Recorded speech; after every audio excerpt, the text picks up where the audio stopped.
Hey, friendo, Steve here. Hey, Larson. And welcome to the star ratings. As you can tell, probably in my voice, I still have like waking up voice right now. Yeah. And so it's time What for. time did you get up? It's 10:30 already. Got up like maybe an hour ago. I got up like 9:30. Wow. Yeah. Oh, dude, I sleep in during the summertime. I'm not messing around with that. I take advantage of every moment I can, Larson. I wish I could. I was up at 6:30 today. Feel for you. I feel for you. I don't know why you're doing that. In any event, we're here for your star ratings. Hot and fresh, Larson. Hot and fresh. Maybe not the 6:30 a.m. star ratings, but filming this at 10:30 a.m. star rating. Yeah, I guess so. I didn't get my morning workout in on my Sundays. Maybe that's why I get up early. Nonetheless, let's talk about SummerSlam. We're not here to talk about me pumping iron. We're here to talk about SummerSlam Night 1. Let's start off with Roman Reigns and Jey Uso. Yeet. Yay. Taking on Braun and Bronson injury specialist. Of course, that's Braun Breaker, Bronson Reed. Steve, what'd you give this match? Thought it was a damn fine, very entertaining match. Sort of hit all those beats of like long match that did a lot of fun stuff. Therefore, I gave it 4 stars. I thought everybody did a fantastic job. And yeah, can't complain about this one. Likewise, I thought it was a wildly entertaining match. They gave it a ton of time. The pace never let up. Little light on the story, maybe, but an exciting, fun match nonetheless. So I gave it 3 3/4. I couldn't quite go to 4 stars because A, really nothing on the line here. B, I mean, like the kind of the story as we were experiencing it, watching live, like was Roman going to eat or not?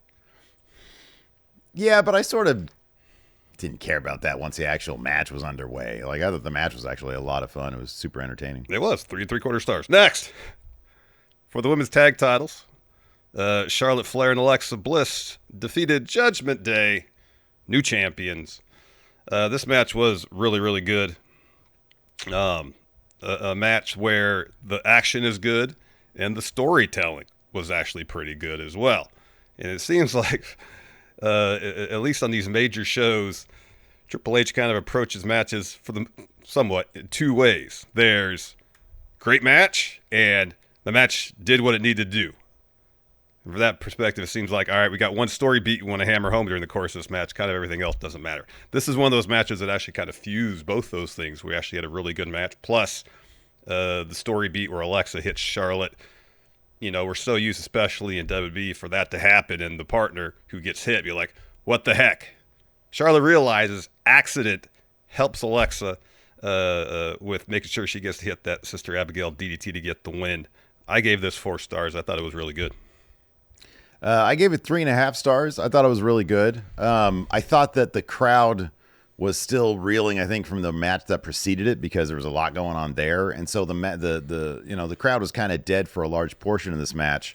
I thought, the first 60 to 70%, I think like the first 70% of it, it was like, all right, what's going to happen? What's going to be the story beat? Alexa's really good. The action's really crisp. Roxanne's really good, but I think it took a little while to get to that story beat. Once they got there, then it was like, oh shit. And then Alexa, I thought it was a really great performance from her, and even how they finished up that match. So I thought the finish of the match was really, really good. Obviously, that moment, which was perfectly executed by everybody from the performers to the television, really killed it. But I feel like that first large chunk, the first half of the match, first maybe a little bit more than that, I thought it was like, okay, what's going to happen here? Let's get to some story. I think maybe they could have teased the whole friendship thing. They could have explored that a little bit more with the first half of the match. So I gave it 3.5 stars. Well, I'll say this. They did when they were arguing about who was going to start the match. Next, Sami Zayn defeated Karrion Kross. Steve, what'd you give this one? Dude, I don't know, man. I know let me guess. Let me speculate here. You probably think on one hand, this was an 8-minute match that would have been perfectly fine in the middle of the second hour of Raw based on the action in said match. As a pay-per-view match, kind of meh, but at the same time, Sami Zayn held a steel pipe as if it was emanating from his front area. So that's, in your mind, I think, bolstering the score a little bit. Am I pretty accurate in my assessment? I mean, yeah, dude. This match would have been fine on Raw. I'm glad Cross got a premium live event match in what could be his last WWE match. Maybe it's not. I don't know. I still feel like they do a segment where Cross says whatever he's got to say to Sammy. Mm-hmm. I thought, I'll put it this way, from entertain, I don't know what I gave their last match. The irony is probably I gave it more than I'm giving this. But like, yeah, it's kind of like not a lot going on. I think I like this match more. And not just because Sami Zayn showed us the visual pipe erection, which is just where my juvenile brain took it, because it was hilarious. I mean, there's a lot of ways he could have held the pipe. Right? As if, hey, I'm thinking about using this. So, Didn't it, like, I think he was trying to make Cross laugh. I don't know. it seemed rather intentional. It really did. How can you not interpret it that way? In any event, this match is kind of whatever, man. I gave it 2 3/4 stars. Like, it's just not. It's like you said. What is it? 8-minute match. Yeah. The wrong person won. The pipe was funny, but I'm not gonna. That's just me popping myself. Yeah. That's just like, oh, that's not them doing that. So yeah, I gave it 2 3/4. Like, I just was like, You whatever. gave it the same exact score you gave their last one, Steve. Oh, really? Okay. Yeah, not a I mean, champions, you gave it 2 I 3/4. probably should go higher, but if I'm sitting there creating the entertainment for myself, I can't give a star rating to that. No. Or I can't add stars to that, I should say. No. So I gave their previous match 2.5 stars. I'm going to go the same with this one. This was definitely one of those matches where it was like, we got to hit one story beat, and that's the entire point of this match. Yeah. And that was Sammy staring at the pipe and deciding not to use it. Yeah. His engorged pipe. Yeah, and so that was the entire point of this match. Pretty much everything else, with regards to this match, really had no bearing on anything. It was that moment that was the most important. And as that moment, as looking at that moment, is it funny? Yeah. Was it meant to be funny? Probably not. Man, if I ever actually do become wrestler and you're my corner guy there to feed me so what is it? Not Star Crunch. What do I like? The oatmeal cream pies and the fudge rounds. Cosmic brownies. If you ever feed me like a bat, I'm gonna do the Sami Zayn. Whatever foreign object it is, I'm gonna go from limp position slowly to erect position. Yeah, That's gonna be my gimmick right there. There you go. Yeah, 2.5 stars, just kind of whatever. Next up, we had Tiffany Stratton successfully defending the WWE Women's title against Jade Cargill. Another match which was rather short, about 7 minutes and change, and seemed to exist to hammer home one story beat, which is Jade was too inexperienced to get the win in the title match. The story beat was Jade doesn't know the basic fundamentals of pro wrestling after winning Queen of the Ring. Yeah, I know. It doesn't make a whole lot of sense. The match itself was fine, but in terms of having Jade lose even clean with no interference, I don't know. This doesn't feel like it does a whole lot to advance Jade's story. Again, we talked about it quite a bit last night. What? Oh, you said no. I thought you said oh. No, it doesn't. Oh, no. I said no, it doesn't. It doesn't. The action itself was fine. Way too short. I went 2 3/4 stars. It was all right. You went higher than I did. I went 2.5 stars. Like, come on, man. They didn't give this match any time. We've seen Jade perform in longer, better matches. Like, come on. And then, like, oh, my God. She rolled her up so much that the foot was on the rope, and the ref was like, no. I don't know. I think it was kind of lame. Yeah. So yeah, I gave it 2.5 stars. And I'm really curious, like, what they're... Look, like, glass half full is they're telling a story with Jade trying to win at that next level, even though she already won Queen of the Ring. Glass half empty, they're giving up on Jade. She's going to move on to do something else in her career. I don't know. Like, maybe this is her carrying Crossman. Maybe she's out of the company. I don't know. I don't know either. But yeah, this was not, and I'm not even talking about my own expectations. I think Tiffany Stratton's been a pretty decent women's champion. And I think to continue on her reign isn't a terrible idea, because you're just going to add to this reign, which has gotten off to a pretty good start. So, it'll be a big deal when somebody actually dethrones her. And if that's the route they're taking, then fair game. But, hopefully this is a story they're telling with Jade Cargill. and it's not just like, well, we don't see it, we're giving up on you. Kind of similar to what we saw like in the Jey Uso Unreal situation. If they look at, her in the ring and they're like, we just don't think she's at where she needs to get to. If we want her to be a Tiffany Stratton level in-ring competitor, or performer, I should say, we want to get her to that point. So, whether or not that'll happen, I don't know. I don't know either. Let's talk about a celebrity tag match, Steve. Logan Paul and Drew McIntyre defeated Jelly Roll and Randall Keith Orton. What'd you give this one? Yeah, dude. So this one is one of those that we got the right winner. It was a logical winner. Yeah. I was entertained in a way I think they intended to entertain me. And then also there was plenty of that train wreck entertainment as well. I thought Logan Paul was the standout here, and I know I've been very critical of Logan Paul for a variety of reasons. I've always appreciated the guy's athleticism, but being involved in this match where he's not the celebrity now in the celebrity match, he's there to make the celebrity look good. I don't think that's that easy to do in pro wrestling. I'm just speculating, but I thought he did a really good job making Jelly Roll look good. I gave it 3 stars. I was entertained because of the way they put this match together. It didn't bore me. I wasn't cringing during the match. I was laughing because Jelly Roll, as much as I would be if I was just thrown into a match, was just blown up and looked a mess. But that dude took moves. He took the big move in the match, which was eating that Logan Paul frog splash, which was highlight of the match for sure. Maybe one of the highlights of the night. So yeah, I gave this 3 stars, man. I was entertained by this match in a lot of ways that were intentional in the way they set it up in the match. I'm not too far from you. I gave it 2 3/4. Yeah, from a logical perspective, the right team won. It's a kind of a fine line to bring a celebrity in, give them 3 weeks of training, and have us, the viewing audience, suspend our disbelief that they could be competitive against seasoned veterans in the ring. Yeah. It's a really fine line. And they really towed that line with Jelly Roll. I mean, like I said in the review last night, from a performer's perspective of him communicating what he needed to do in terms of the emotional beats of the match, he did a great job of that.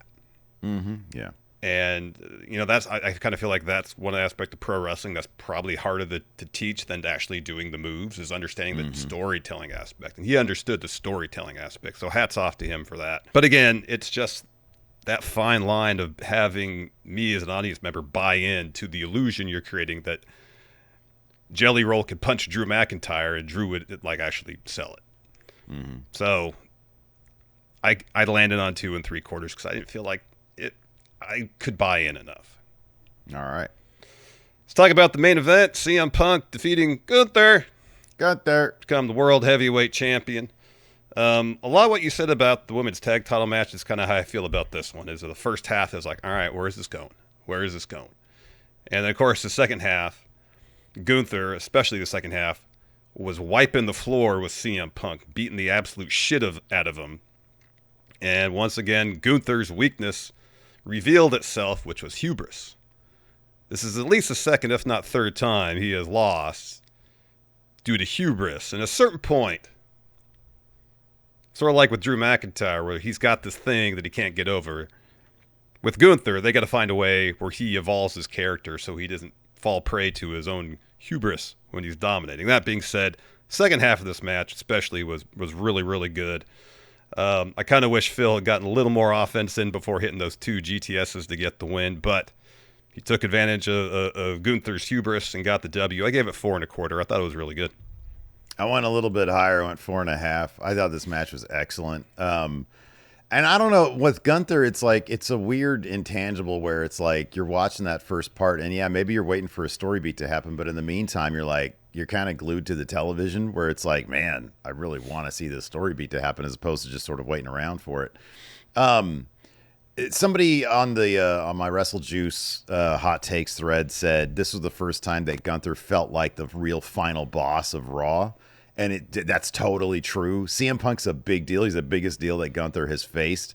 And I don't think the hubris thing is really out of pocket necessarily because he's just coming off of, and I know, like from our perspective, oh, Goldberg, big deal. But from the in-universe WWE perspective, Goldberg is a big deal. Yeah.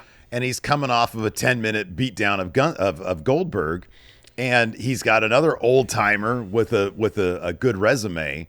And so Gunther with this hubris, it makes sense. And I'm fine with it. Yeah. And then I think his performance, especially when he got busted open and he's freaking out over bleeding his own blood, I thought was really, really cool. I thought that really, like, I don't know, was sort of, the climactic moment where everything turns around so that CM Punk could get the win. And we saw that, he got the actual win for, 5 minutes and 20 seconds, whatever it was. We have CM Punk and Hangman Adam Page, both world champions of, the two major promotions here in the United States.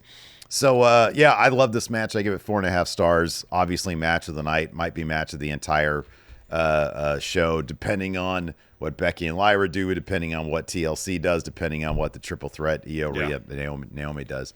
But, man, I thought this was really, really awesome. Really good stuff. It was good 4.5 stuff. Stars. So let's talk. There's one more match we should give a star rating to if we want to. 10-second match. A 10-second match. Seth Rollins cashes in on CM Punk, become the new World Heavyweight Champion. You go first, Steve.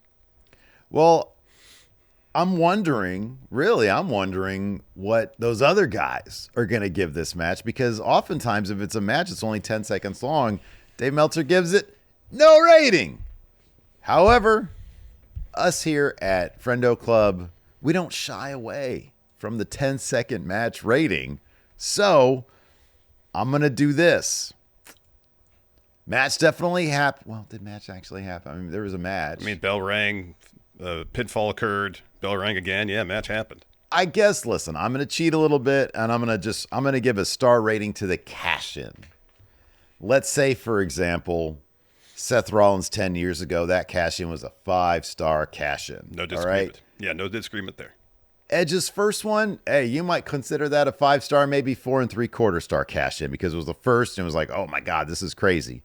Naomi's recent cash-in, I'd give it a solid 4-star cash-in. I think that was a really, really good cash-in. It was one of my favorites. Dolph Ziggler, probably hovering closer to 2.5, 3 stars.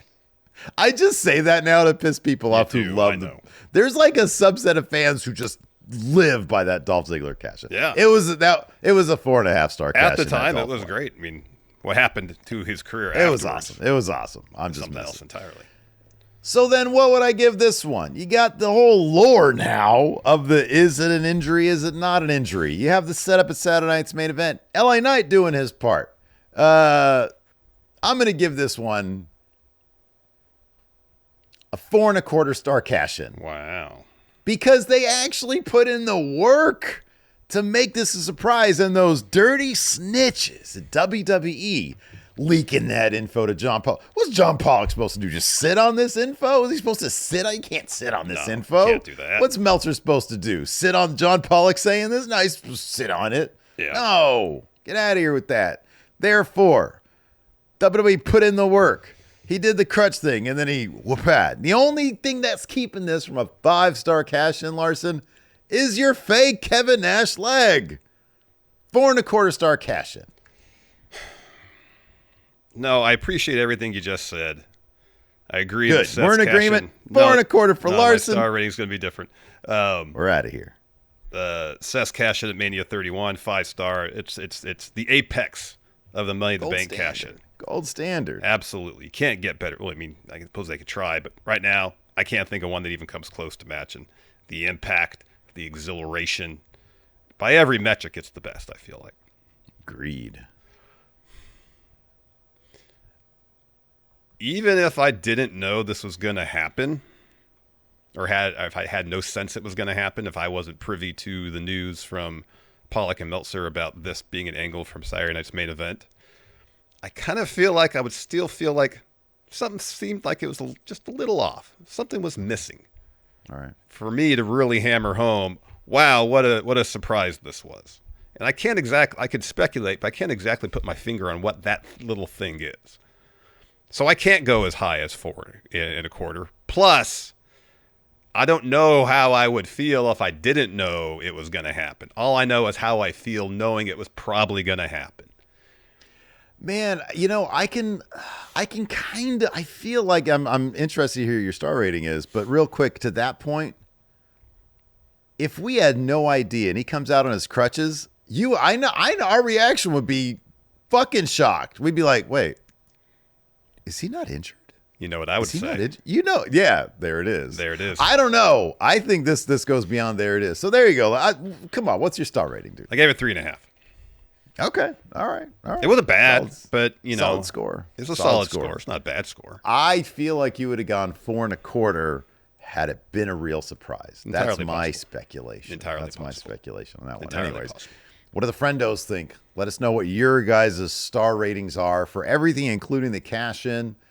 Let us know in the comments below. What would you give Dolph Ziggler's cash in? Because we got some real Dolph Ziggler fans out there.